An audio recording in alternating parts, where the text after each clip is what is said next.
Howard Stern's public rant for over 30 minutes against Wendy Williams for calling him a Hollywood shrill was so disproportionate and vicious that it hurt another asshole.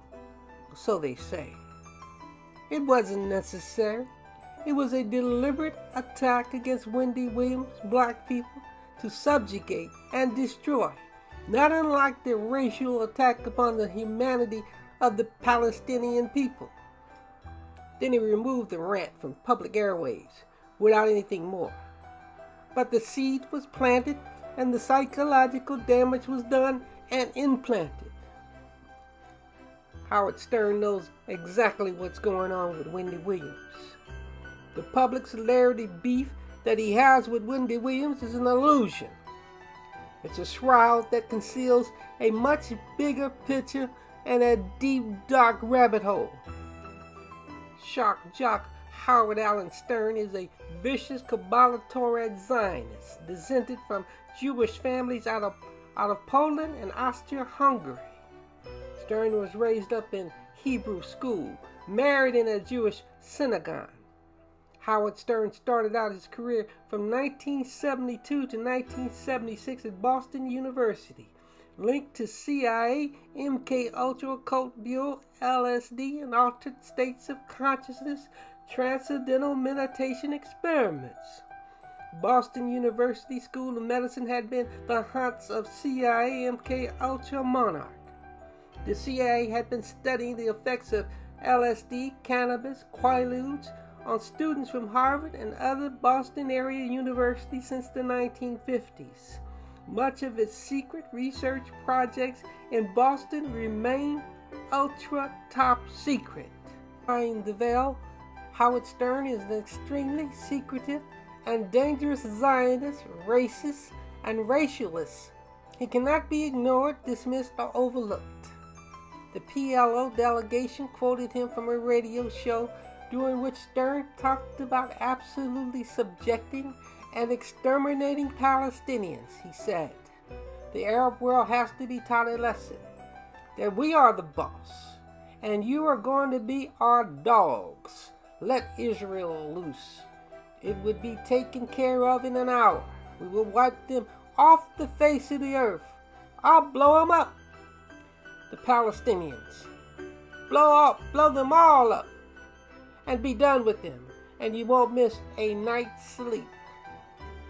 Howard Stern took his vicious, racist domination rant against Wendy Williams down, not because he had a change of heart. It exposed his concealed religious demonic nature and its concealment, a rabbit hole so deep that you will not believe it. January 9, 2006, Stern was joined at the hip with his longtime Jewish talent, business agent, and partner, Donald J. Buchwald of Brooklyn. The day of his first broadcast on Sirius Radio, Stern and Buchwald received a total of 34.3 million shares of Sirius stock, worth $218 million, for exceeding agreed subscriber number target set when the contract was signed. So they say. A second subscriber bonus was met in 2007. Stern received 22 million shares of Sirius stock worth $82.9 million. Sirius merged with rival service XM Satellite Radio in 2008 to form Sirius XM. The company paid Stern and Buchwald $25 million. In other words, Sirius had been literally turned over as a tool for the Rothschild state of Israel, Zionists, and the Mossad. February 28, 2006, the Colombian Masonic Order, CBS Radio, formerly Infinity Broadcasting, filed a lawsuit against Stern, Buchwald, and Sirius, claiming that Stern misused CIA Mockingbird CBS broadcast time to promote Sirius for unjust enrichment during his last 14 months on terrestrial radio. Howard Stern and Buckwell had been in bed with the secret and powerful Colombian Masonic order all along. Since earliest times, ancient Kush and Kemet paid particular interest and attention to the stars Sirius, which they identified to the soul of the goddess Aset Isis. It was from the womb of Aset Isis, Sirius, that was born the divine child Horus Hurry.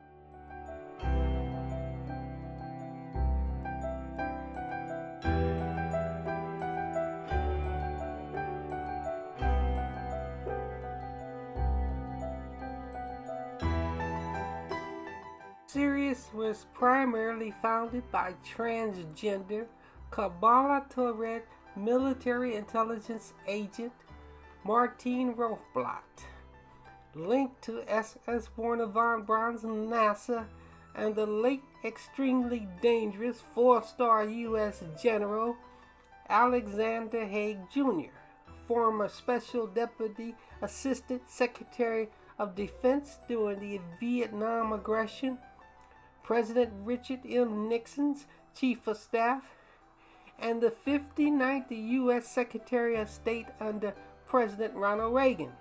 Rothblatt helped pioneer airship internet services with her Sky Station project in 1997, together with General Haig. Rothblatt took the airship internet services technology to the FCC and licensed it. It upset a lot of people because the technology belonged to the U.S. taxpayers.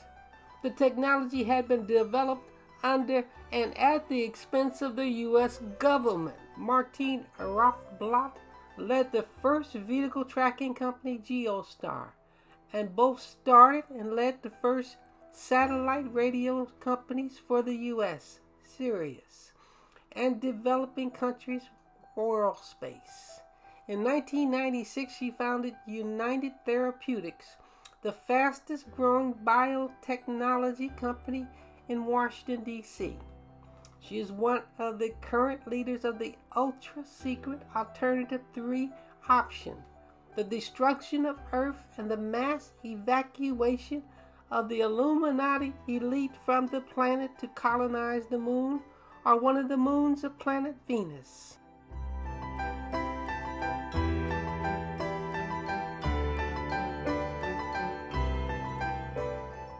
Rothblatt is Jewish, a global advocate for mass population LGBTQ transformations.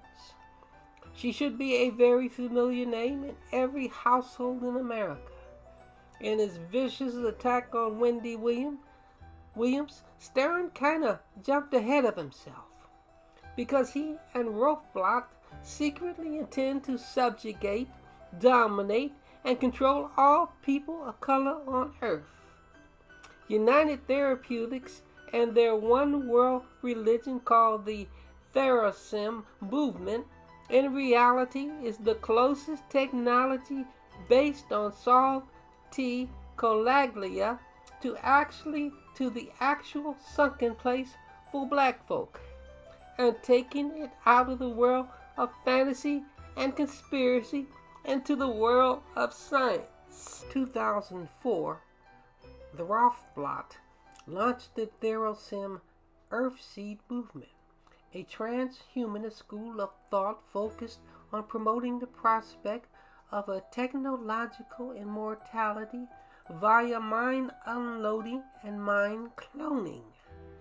The name Therasim comes from the Greek word for earthseed, which is also the name for a futuristic religion found in Octavia Butler's sci-fi novel Parable for the Sower, that helped inspire Martine and his wife Benna. However, Octavia Butler, the black science fiction author, is only a shroud and a veil to a much deeper and older Jewish secret order. Know them by their signs and symbols. The symbol of Therasim is the infinite snake, Ouroboros. Inside the Jewish Ouroboros is the secret Abarux. Thou art thy father. Arborux is not only a secret holy name and god of the Gothics, Knights Templar, Freemasonry, but it is a god of ancient Judaism. It has a rooster's head, a man's torso, and 2 snakes for legs. Also, he is shown carrying a shield and a whip. The shield represents protective wisdom and the whip driving power. The rooster head symbolizes wakeful vigilance and the announcement of a new dawn. Snakes may be considered symbolic of the goddess.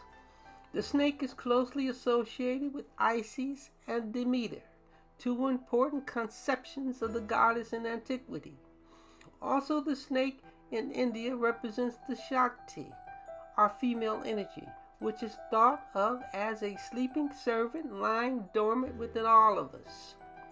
In this way, Arborux would truly be a superposition of the fundamental polar opposites of female and male, as described earlier, the combining of good and evil.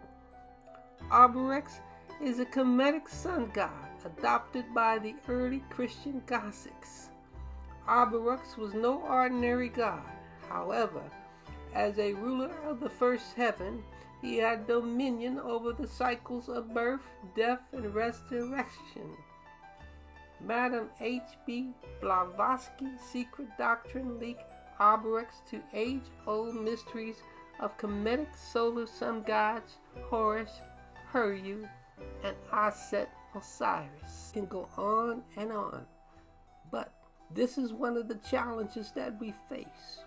Howard Stern and Rothbach are prophets and high priests of an ultra-secret and powerful ancient cult of Abacus that is traced back to the Gothic teacher Basilites, who flourished early 2nd century in Alexandria, Egypt. Basilites claim to have inherited his teachings from the heretic apostle Saint Matthias, who died around 80 AD. According to the Acts of Apostles, was the apostle chosen to replace Judas following the betrayal of Jesus and Judas's subsequent death. Matthias received the secret knowledge directly from the Savior. The Basilitian sect formed an ultra-secret society within the framework of early Christianity. For as the Christian church father Irenaeus, who flourished late 2nd century, wrote, the disciples of the Basilians remain unknown to the rest of mankind, and nevertheless must live amongst strangers. Therefore must they conduct themselves toward the rest of the world as being invisible and unknown. Hence the motto, learn to know all, but keep thyself unknown. For this cause they are accustomed to deny the fact of their being a Basilitians. Don't get it twisted. The Basilitians and the cult of Arborux never died out. They went further underground to become among the most secret inner circles of ultramontanism of the Vatican, Global Black Satanic Circle, Illuminati, and Freemasonry. The dispersion of the original bastardized secret knowledge and wisdom of the Kemetic sun god deities is led by chiefs of secret orders that centralize their activities as the OTO, Order of the Temple of the Orient, or Oriental Templars. It embodies the whole of the secret knowledge of all Oriental orders, and its chiefs are initiates of the highest rank. In some remote times, the constituent originating assemblies of the OTO included such men as Basilites.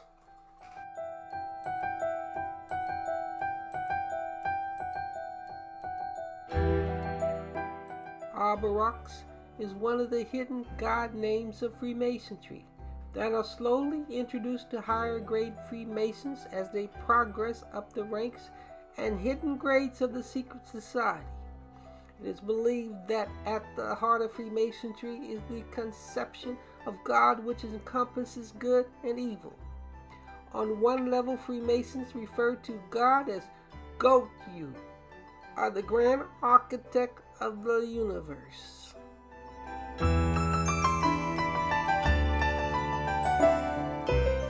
Barcelonians believe only a few, 1 in 1,000, 2 in 10,000, are able to possess the hidden knowledge. They believe that the mysteries of the great sun deities should be kept secret.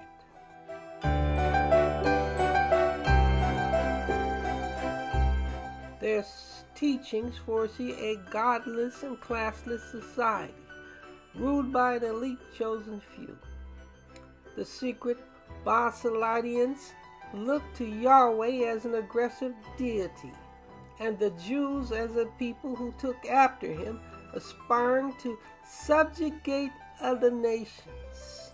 This goes a long way to try to at least explain to the beloved why Howard Stern viciously and aggressively went in to attack Wendy Williams, another asshole. It wasn't just Wendy Williams that he sought to subjugate and control like one of his dogs, but it extends to black people as it is with our Palestinian brothers and sisters.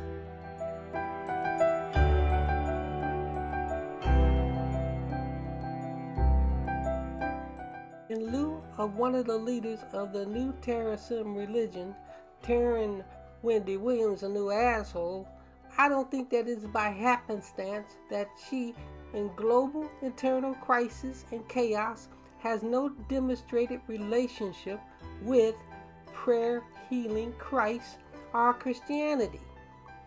In spiritual crisis, Wendy Williams also has no relationship with a traditional black pastor, minister, or the elders. Let's say that it seems to suggest that, at the very least, compassion compromised, the acceptance that traditional black Christianity and our prayer healing God are no longer powerful, relevant, and necessary. Hollywood movies such as Black Panther promote occultism, idolism, and transgender heroes and heroines that have occult powers, have desensitized black people, children, by the millions, and the traditional black culture as a whole. Ultimately, being desensitized to the traditional religion of the black culture lead us to tacit acceptance of two new age religions and occult beliefs, which in turn can lead to numbness, disinterest in, or rejection of what our traditional God and the elders have to say about anything.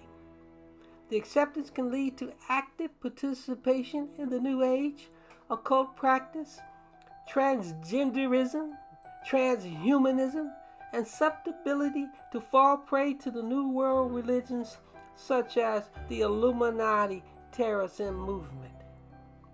Finally, we go extremely deep down the rabbit hole and sunken place technology with Howard Stern and Martine Rothblatt, ultra-secret Zionist cult of the Abakas and the terrorism religion.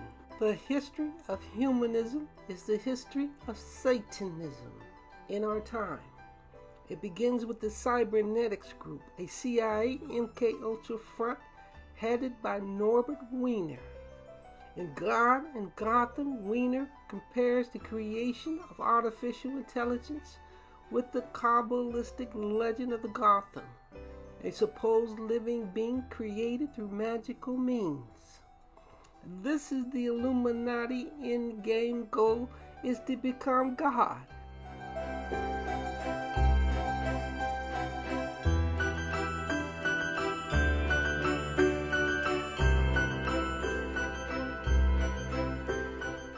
Which is called humanism.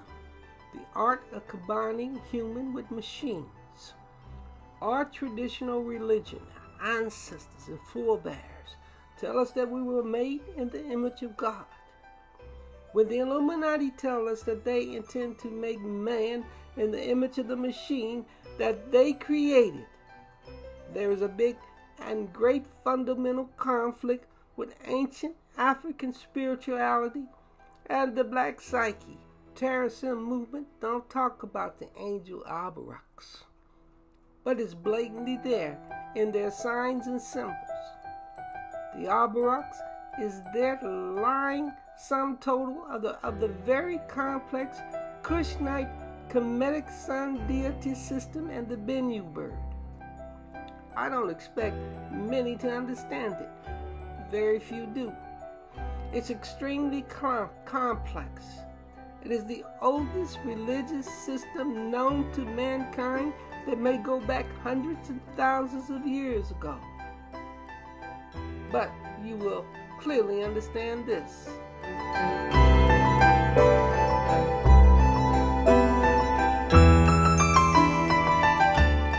Singer of the gods Shemayet, Mahalia Jackson teach us. She says, "Our soon will be done. With the trouble of the world, I'm going home to live with God."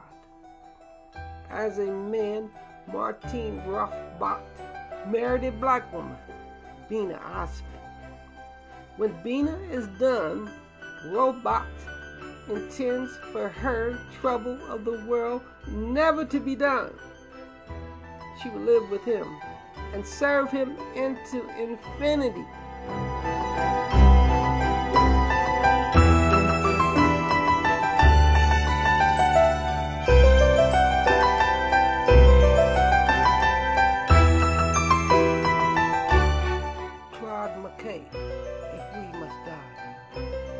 If we must die, let it not be like hogs, hunted and pinned and in a glorious spot, while round us bark the mad and hungry dogs, making their mock at our accused lot. If we must die, oh, let us nobly die, so that our precious blood may not be shed in vain. Then even the monsters we defy shall be constrained to honor us. O kingsmen, we must meet the common foe. Though far outnumbered, let us show brave, and for their 1,000 blows deal one death blow. Wilt thou lie before us, the open grave? Like men we face the murderous, cowardly pack, pressed to the wall, but fighting back.